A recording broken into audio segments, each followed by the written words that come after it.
Sa madilim na gabi, isinilang siya sa mundo.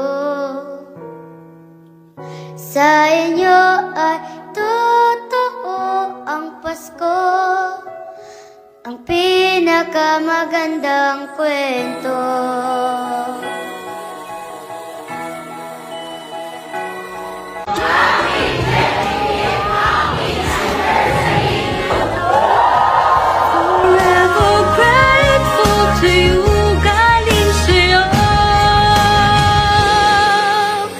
Pinakamagandang kwento.